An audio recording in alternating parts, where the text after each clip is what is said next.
سبحان اللہ سبحان اللہ۔ سب سے پہلے تو یہ سمجھنا ہے مسلمان مایوس نہیں ہوا کرتا۔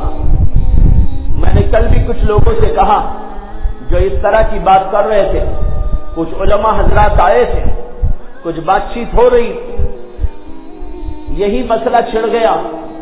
میں نے کہا کہ اندازہ کرو جب مسلمان وہاں بھی پست ہمتی کا شکار نہ ہوا، جہاں حالات اس قدر ناگفتہ بے تھے کہ کوئی اس کو قلم سے لکھنا چاہے تو قلم سے لکھنے کی طاقت نہیں۔ یہ کون سا فتنہ ہے؟ یہ فتنہ ہے فتنہ تاتار، دنیا کا بدترین فتنہ، مسلمانوں اور اسلام کے خلاف بدترین فتنہ۔ علامہ ابن الاثیر جو اسی زمانے کے بہت بڑے مؤرخ ہیں، جنہوں نے تاریخ کے اوپر عظیم الشان کتاب لکھی جس کا نام ہے الکامل فی التاریخ، الکامل کے نام کی اس کتاب کے اندر علامہ ابن الاثیر نے بہت بڑی تاریخ مرتب کی ہے، اور اس تاریخ کی جو آخری جلد ہے اسی پر جا کر ان کی تاریخ ختم ہوتی ہے۔ اور جس زمانے میں تاتاری فتنہ پیش آیا تھا، یہ علامہ ابن الاثیر موجود تھے، جہاں پر انہوں نے تاتاری فتنے کی تاریخ لکھنی شروع کی ہے، وہاں پر انہوں نے کچھ ایسے الفاظ لکھے ہیں، اس کو پڑھتے ہیں تو کلیجہ منہ کو آتا۔ انہوں نے لکھا ہے کہ میرا خیال یہ ہے کہ پوری تاریخ انسانیت میں اس قدر بدترین کوئی فتنہ کبھی نہیں پیش آیا۔ اور پھر آگے چل کے لکھتے ہیں میرا خیال یہ بھی ہے کہ شاید اس کے بعد بھی کوئی اس سے بڑا اور اس سے بدتر فتنہ نہ پیش آئے۔ ایسا زبردست فتنہ پیش آیا، ساری دنیا کے اندر ہلچل مچا کے رکھ دیا۔ ہلاکو خان اور پھر اس کی اولاد جس میں آتا ہے چنگیز خان کے زمانے کے اندر ہلاکت اور تباہیوں کا ایک ایسا سلسلہ چلا، تاریخ نے اس سے زیادہ کوئی ریکارڈ دنیا میں قائم نہیں کیا۔ کوئی ملک نہیں چھوڑا، کوئی گاؤں نہیں چھوڑا، کوئی علاقہ نہیں چھوڑا، جہاں پر بھی ہو سکتا تھا وہاں پہنچ کر وہاں کے سب لوگوں کو قتل کر دیا۔ بچوں کو نہیں چھوڑا، عورتوں کو نہیں چھوڑا، ان عورتوں کو نہیں چھوڑا جن کے پیٹوں کے اندر بچے تھے، بچوں کو ماں کی پیٹوں سے نکال کر ان کو ماں کے سامنے قتل کیا جاتا تھا، پھر ماں کو قتل کر دیا جاتا تھا۔ علامہ ابن الاثیر لکھتے ہیں کہ اس بدترین واقعے کی تاریخ میرا خیال تو یہ تھا کہ میرے قلم سے میں نہ لکھوں۔ یہ اسلام کے اوپر آنے والی مصیبت، مسلمانوں پر آنے والی بدترین قسم کی مصیبت، میں اپنے قلم سے رقم کر کے نہ جاؤں، میرا تو یہ خیال تھا، اس لیے میں نے اس کے اوپر نہیں لکھنا چاہا۔ لیکن میرے دوستوں نے کہا، میرے ساتھیوں نے کہا کہ نہیں، تمہارے قلم سے انسانیت کی تاریخ مرتب ہو چکی ہے، سیدنا آدم سے لے کر آج کے زمانے تک کی اتنی لمبی چوڑی تاریخ تم نے لکھی، اور تمہارے ہی زمانے میں پیش آنے والے فتنے کا حال تم نہ لکھ کے چلے جاؤ، یہ بات مناسب نہیں ہے۔ ان لوگوں کے اصرار پر میں اس کو لکھ رہا ہوں۔ کہتے ہیں کہ میرے قلم میں طاقت نہیں کہ میں اس تاتاری فتنے کی تاریخ رقم کروں، لیکن پھر بھی ہمت کر کے لکھ رہا ہوں۔ اس کے بعد انہوں نے پوری تاریخ لکھی ہے، اس تاریخ کو کیا پڑھیں؟ آنسوں بہانا ہے، خون کے آنسوں بہانا ہے۔ اتنا زبردست اور ایسا بدترین فتنہ کبھی نہیں پیش آیا۔ سارے مسلمانوں کو قتل کیا گیا، غیر کو بھی قتل کیا گیا، اور ان کے مالوں کو لوٹا گیا، اور پورے شہر کے شہر تباہ کر دیے گئے۔ بغداد کے علاقوں میں اینٹ سے اینٹ بجا دی گئی، بغداد کی گلیوں میں اور مختلف خطوں اور علاقوں میں خون کی ندیاں بہی جا رہی۔ بعض علاقوں کے بارے میں علامہ ابن الاثیر نے لکھا ہے کہ ایک ایک علاقے کے اندر جو ہے 20-20 لاکھ انسانوں کو تباہ کر دیا. کتنے دنوں میں؟ 8 دن میں. کتنے دنوں میں؟ بعض جگہ لکھتے ہیں کہ 3 دنوں میں.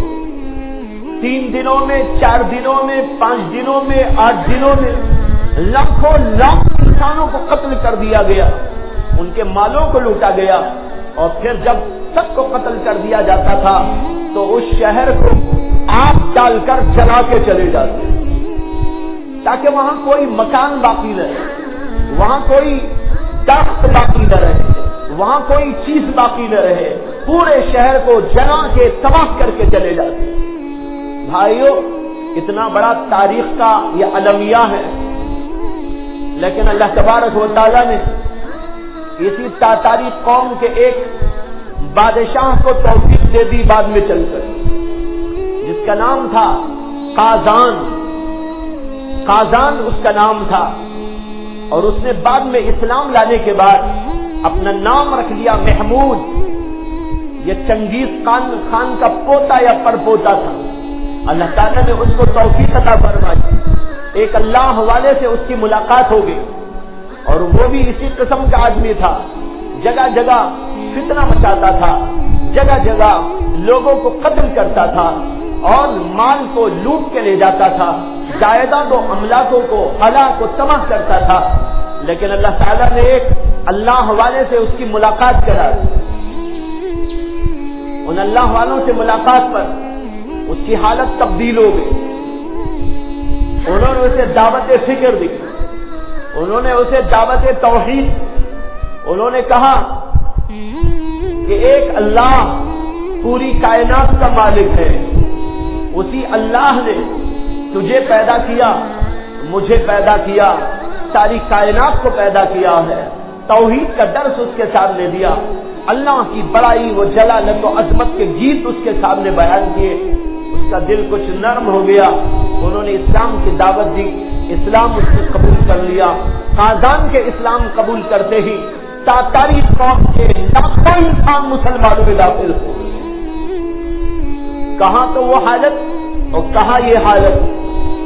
لاکھوں انسان جو تاتاری قوم کے تھے، یہ تاتاری قوم چین سے نکلی ہوئی قوم، جنگلات میں بسیرا کرتی، پہاڑوں پہ آباد تھی، وہاں سے نکل کے آئے. اسی لیے بعض لوگ یہ بھی اندازہ کرتے ہیں یاجوج ماجوج کا جو ذکر قرآن میں آیا، حدیثوں میں آیا، یاجوج ماجوج یہی قوم. لیکن یہ بات صحیح نہیں ہے. اگرچہ بعض لوگوں نے قیاس کیا، اس لیے کہ اتنی بڑی مخلوق پتہ نہیں کہاں سے آ گئی، پہاڑوں سے اتر آئی، جنگلات سے نکل آئی. ایسا معلوم ہوتا تھا زمین نے ان کو جو ہے اگل دیا ہے، یا آسمان نے نیچے ان کو ڈال دیا ہے. اتنی بڑی مخلوق نکل آئی اور تباہی اور جو ہے بے پناہ تباہی مچاتے ہوئے چلی گئی. تو یاجوج ماجوج پر قوم آئے. علامہ ابن الاثیر نے یہیں پر لکھا ہے کہ شاید یاجوج ماجوج کا ایک فتنہ ایسا ہوگا جو فتنہ اس فتنے سے بڑھ کر ہوگا. یاجوج ماجوج کے بارے میں قرآن میں بھی موجود ہے، احادیث کے اندر بھی ان کا ذکر موجود ہے. ان کو ایک جگہ پر بند کر دیا اللہ تعالیٰ نے حضرت ذوالقرنین کے ذریعے سے. وہ ابھی بند ہیں بہرحال جہاں بھی ہیں. اگرچہ سائنسدانوں کو پتہ نہ چلا ہو. سائنسدان کہتے ہیں کہ ہم نے تو دنیا بھر کو چھان دیا، کہیں بھی کسی جگہ یاجوج ماجوج کا پتہ نہیں چلتا. لیکن جواب یہ ہے اللہ اگر ان کو چھپا کے رکھنا چاہے تو تم دیکھ کیسے سکتے ہو؟ اللہ نے چھپائے رکھا ہے، جب ظاہر کرنا ہوگا تبھی دکھائے. تو بہرحال یاجوج ماجوج آئیں گے، بڑا فتنہ مچائیں گے. اتنی بڑی کثیر آبادی ہوگی یاجوج ماجوج کی کہ مسلم شریف کی حدیث کے اندر موجود ہے کہ جب وہ قوم آئے گی دنیا میں، دنیا ہی میں ہے لیکن شہروں کی طرف آ پڑے گی. جب آئے گی تو دنیا میں انسان ان کے درمیان میں کہیں اکا دکا نظر آئے گا. یہ آبادی اتنی کثیر ہوگی ان کے درمیان میں انسانوں کو تلاش کرنا پڑے گا. ارے انسان کون ہے, کہاں ہے انسان؟ یہ قوم ہر جگہ نظر آتی ہے, اور اتنی بڑی طاقتور قوم کہ ملکوں کو تباہ کر دے, انسانوں کو غارت کر دے, بڑی تباہیاں مچائے گی. یہاں تک کہ مسلم شریف کی حدیث میں موجود ہے ایسی زبردست قوم کہ وہ دریائے فرات پر سے گزرے گی تو اس پورے دریائے فرات کے پانی کو چاٹ کے رکھ دے گی. جو آدمی وہاں سے بعد میں گزریں گے وہ کہیں گے شاید یہاں کبھی پانی ہی نہیں آیا ہوگا. یعنی ایسا چاٹ کے رکھ دیں گے پانی کو, اس سمندر کو, کہ لوگ کہیں گے یہاں کبھی پانی ہی نہ آیا. یہ ایسا زبردست انقلاب.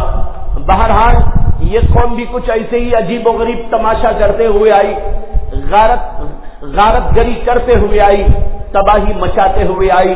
یہ سب تاریخ ہے. اس تاریخ میں سے یہ بھی ہم کو دیکھنا ہے.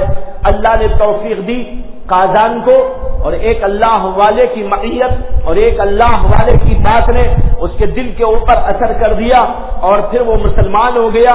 اور اس کے مسلمان ہوتے ہی تاتاری قوم کے لاکھوں لاکھ انسان مسلمان ہو گئے, اور انہوں نے بہت اچھا اس زمانے میں بھی ریکارڈ قائم کیا. بہرحال میں یہ کہنا چاہ رہا تھا, اگر تاتاری فتنے میں یہ مسلمان پنپ سکتے ہیں, تاتاری فتنے کے دور میں مسلمانوں کو اللہ تبارک و تعالی یوں جو ہے بچا سکتے ہیں, تو بھائیوں یہ دوسرے فتنے تو اس کے سامنے کوئی فتنے نہیں. ان فتنوں میں بزدلی کیوں؟ بزدلی کے بجائے اپنے حالات کا جائزہ. بزدل مسلمان نہیں ہوا کرتا, غیر